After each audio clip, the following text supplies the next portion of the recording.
తాకట్టులో ఉన్న బంగారాన్ని విడిపించి ఆ రోజు ఆన్లైన్ రేట్కు మేము కొనుగోలు చేస్తాం. అక్షయ గోల్డ్ హబ్. అందరికీ నమస్కారం. Welcome to it's UTV. ప్రస్తుతం మనతో పాటు ఉన్నారు ఆధ్యాత్మికవేత్త, ప్రముఖ జ్యోతిష్య పండితులు బ్రహ్మశ్రీ నందిబట్ల శ్రీహరి శర్మ గురుగారు. గురుగారితో మాట్లాడి మనకున్న సందేహాలన్నింటినీ నివృత్తి చేసుకునే ప్రయత్నం చేద్దాం. నమస్కారం గురుగారు. వాగర్థావివ సంపృక్తౌ వాగర్థ ప్రతిపత్తయే జగతః పితరౌ వందే పార్వతీ పరమేశ్వరౌ. ఆదిత్యాయ చ సోమాయ మంగళాయ బుధాయ చ గురుశుక్రశనిభ్యశ్చ రాహవే కేతవే నమః. శృంగేరి జగద్గురు పీఠాధిపతులకి, కంచిపీఠాధిపతులకి నమస్కారములు తెలియజేసుకుంటూ కార్యక్రమాన్ని ప్రారంభిద్దాం. గురుగారు, మొన్న రీసెంట్గానే సమంతది వివాహం జరిగింది కదా, ఫిల్మ్ యాక్ట్రెస్. సో తను చేసుకున్న వివాహం వచ్చేసి భూతశుద్ధి వివాహం అని చెప్పేసి అంటున్నారు. అసలు భూతశుద్ధి వివాహం అంటే ఏంటి గురుగారు? భూతశుద్ధి వివాహము ఈ మధ్య సినీ యాక్ట్రెస్ సమంత గారు చేసుకున్నారు. రెండవ వివాహం చేసుకున్నారు. అంటే భూత శుద్ధి అనగా ఇక్కడ భూతాన్ని కలప చెప్పగానే ఇదేదో భూతాలకు సంబంధించిందిగా అనుకుంటారు. కానీ సంస్కృత అర్థానికి మనం తీసుకునే అర్థానికి చాలా తేడా ఉంటుంది. పంచభూతాత్మకమైనటువంటి శరీరం మనది. నింగి, నేలారి, నీరు, నిప్పు, గాలి. అంటే అగ్నితత్వం, వాయుతత్వం, జలతత్వం, పృథ్వీతత్వం, ఆకాశతత్వం. ఈ 5 తత్వాలతో కూడుకున్నటువంటి విధానమే మన యొక్క దేహము, మన యొక్క జీవిత విధానం. ఈ విధంగా ఎందుకు, ఎటువంటి సందర్భంలో ఈ విధంగా ఈ భూతశుద్ధి వివాహం అనేటువంటి చేస్తుంటే, వివాహం పద్ధతిలో 8 రకాల పద్ధతులు అనేటువంటివి ఉన్నాయి. ఏ వివాహం అయినప్పటికీ కూడా చేసుకునేటువంటి విధానంలో ముందుగా జాతక చక్ర శుద్ధి అనేటువంటిది జరిపించుకోవాలి. ఈ జాతక చక్ర శుద్ధికి మరో పేరే భూతశుద్ధి వివాహము అని అర్థం. అయితే ఇందులో ఏంటి, లింగ భైరవి దేవాలయంలో చేశారు. అంటే ఉన్నటువంటి కోయంబత్తూరులో ఉన్నటువంటి ఈషా ఫౌండేషన్ స్వామీజీ ఉన్నారు కదా, ఆయన గొప్పగా యోగ దాంట్లో కొంత ప్రావీణ్యత పొందినటువంటి వ్యక్తి.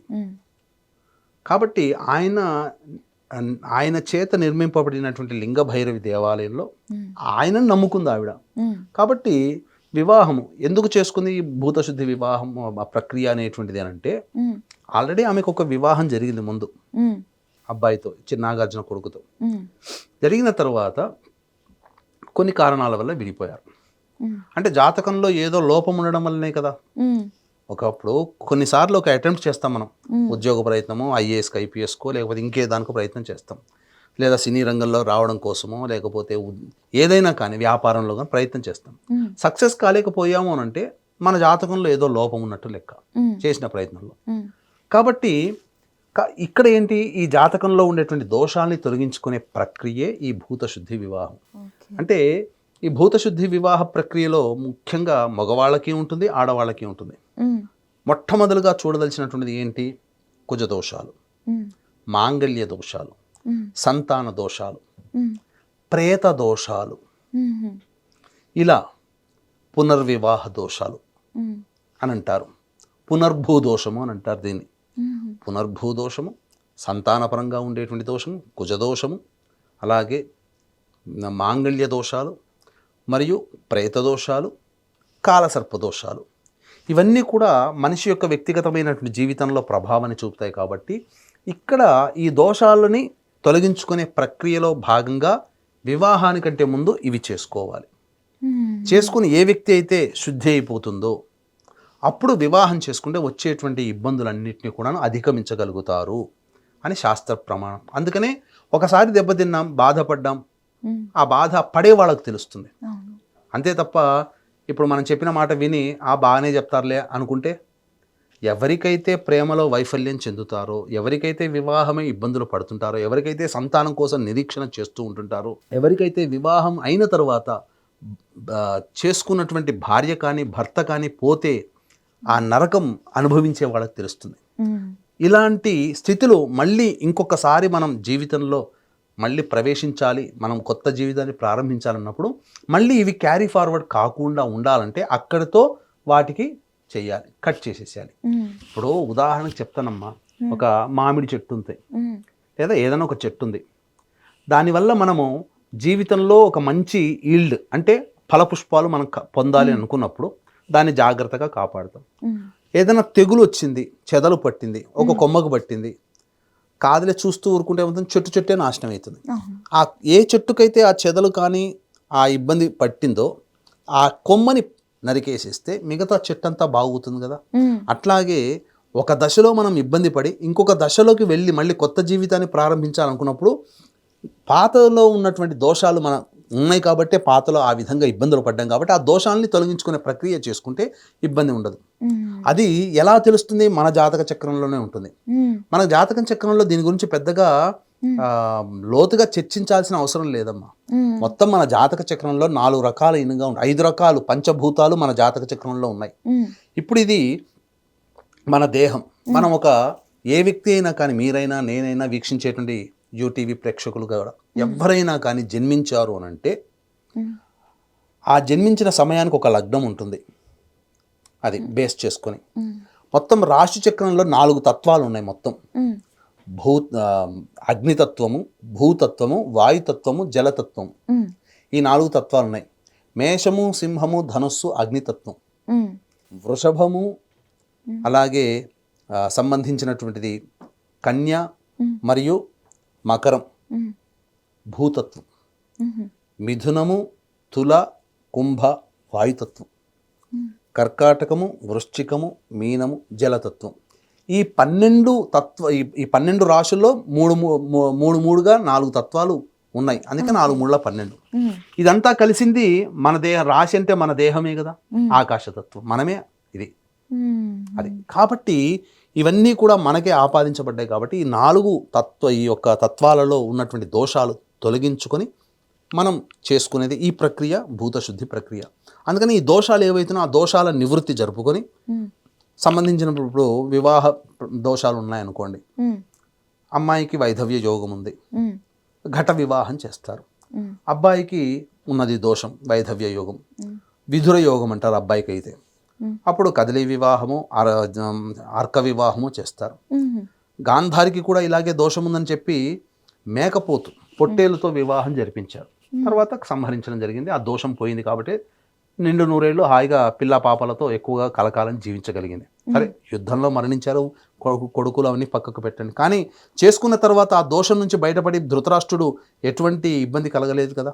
అలాగే అమ్మాయి జాతక రీత్యా చూసుకుని అబ్బాయి జాతక రీత్యా సంతానపరమైన దోషాలు, కాలసర్ప దోషాలు, ముఖ్యంగా ప్రేత దోషాలు, కుజ దోషాలు, ఇలాంటివి దోషాలు, పునర్భూ దోషాలు అంటే ఒకటి జరిగింది మళ్ళీ ఇంకో రెండోసారి జరిగే అవకాశం, ఇలాంటి పునర్భూ దోషాలు ఇవన్నీ తొలగింప చేసుకొని ఆ యొక్క సంబంధించినటువంటి దేవత సంబంధించినటువంటి జలముతో స్నానం ఆచరిస్తే శరీరం మొత్తం శుద్ధి అయిపోతుంది, నూతన చైతన్యం కలుగుతుంది.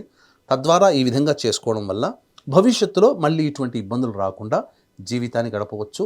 ఇలా చేసుకునే వ్యక్తి అమ్మాయి చేసుకోవాలి, అబ్బాయి కూడా చేసుకుంటే అప్పుడు ఇరువురు ఏకమైపోయిన తర్వాత వాళ్ళలో వచ్చేటువంటి నెగిటివిటీ అనేటువంటిది రాదు.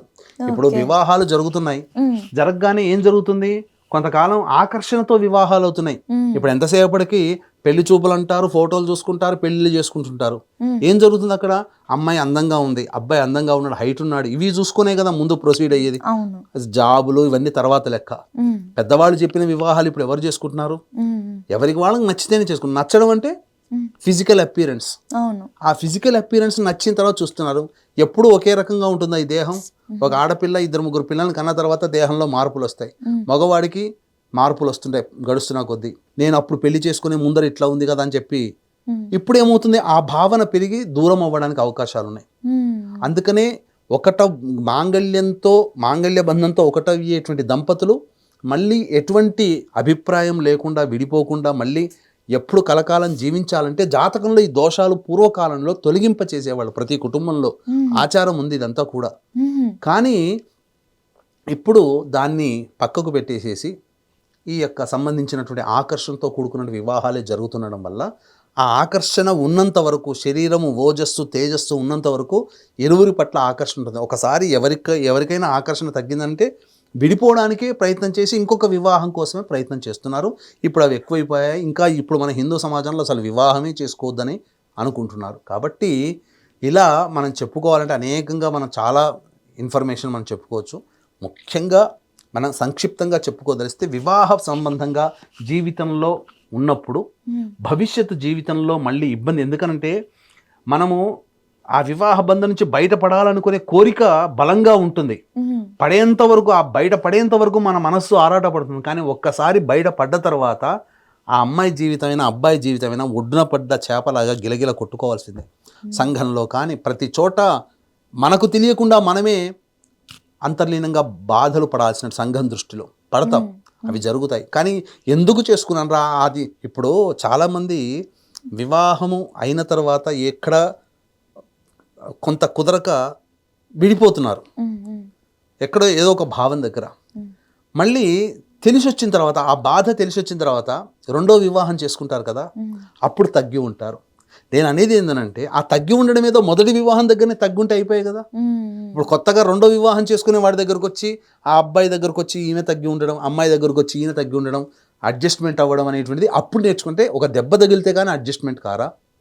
అదే ముందుగానే మనం ఆలోచించుకుని ఇవన్నీ కలగాలి. మన మనస్సే ముందుగానే మన మనస్సులో ఇటువంటి మనం తగ్గి ఉండాలి, మనము ఎక్కువగా టెన్షన్ పెట్టుకోకూడదు, మన మనస్సులో ఎక్కువగా ఆలోచన చేయకూడదు, మనకు ఎప్పుడు కూడా నెగిటివ్ ఆలోచనలు రాకూడదు అని అనుకుంటే, వివాహం ముందు ఈ భూతశుద్ధి అనేటువంటి ప్రక్రియ జరుపుకుంటే మన మనస్సు పాజిటివ్గా ఆలోచిస్తుంది, తీసుకునే డెసిషన్ కూడా పాజిటివ్గానే ఉంటుంది. విడిపోవడం ఎంతసేపు అమ్మా అది. కాబట్టి ఆ విధంగా మనం భూతశుద్ధి అనేటువంటి ప్రతి వ్యక్తి కూడాను వివాహానికంటే ముందే ఆ ప్రక్రియ జరిపించుకుంటే. గురుగారు, ఒక చిన్న సందేహం, ఇది ఓన్లీ వివాహం ముందే చేయించుకోవాల్సిన ప్రక్రియ, లేదా ఇంకేదైనా పనులకు ముందు కూడా చేసుకోవచ్చా? వివాహం ముందు చేసుకుంటే మంచిది. వివాహం అయిన తర్వాత కూడా ఇలాంటి ఇబ్బందులు పడుతున్నారు అని అంటే, వివాహం అయిన తర్వాత కూడా భార్యాభర్తలు కలిసి చేసుకుంటే ఆ దోషములు, బంధంలో ఉండేటువంటి దోషాలు తొలగిపోయి మళ్ళీ ఈ మనస్పర్ధలు వచ్చినా మళ్ళీ కలిసిపోతారమ్మా. మన ఆధ్వర్యంలో ఇట్లాంటి భూతశుద్ధి కార్యక్రమాలు చేస్తారా గురుగారు? తప్పకుండానమ్మా. ఇవన్నీ కూడాను వివాహానికంటే ముందు కూడా, ఎందుకంటే చేసే ప్రక్రియలోనే పేరే తేడా, కానీ వివాహం కంటే ముందు జాతకంలో ఉన్నటువంటి దోషాలకి తొలగింపచేసి ఆ మంత్రజలముతో మార్జనము చదిపించి సంపూర్ణముగా ఆ యొక్క అమ్మాయికి కానీ అబ్బాయికి కానీ దోష విముక్తులను చేసి వివాహములు ప్రయత్నంలో ముందరికి పెట్టడం అదొక ప్రక్రియ. వివాహం అయిన తర్వాత కూడా జంటలు వచ్చిన వాళ్ళు ఉన్నారమ్మా.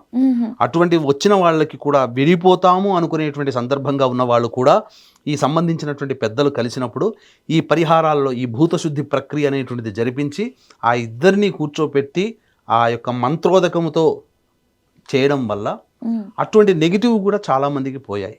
మళ్ళీ కలిసి కాపురం చేసుకునే సందర్భాలు ఉన్నాయి. కాబట్టి పచ్చగా ఉన్నటువంటి చెట్టు రెండుగా విడగొట్టుకోవడం కంటే కలిసి ఉండడమే చాలా గొప్పదమ్మా. ఆ బలం ఎక్కువగా ఉంటుంది. అందుకనే వివాహానికంటే ముందు, వివాహమైన తర్వాత వచ్చే దోషాలు ఈ భూతశుద్ధి వివాహ ప్రక్రియ ద్వారా తొలగించుకోవచ్చు. ఖచ్చితంగా గురుగారు, ఇంత వివరంగా చెప్పినందుకు, అందరికీ ఉన్న సందేహాలన్నింటినీ నివృత్తి చేసినందుకు ధన్యవాదాలు. సర్వం శ్రీ ఉమామహేశ్వర పరబ్రహ్మార్పణమస్తు.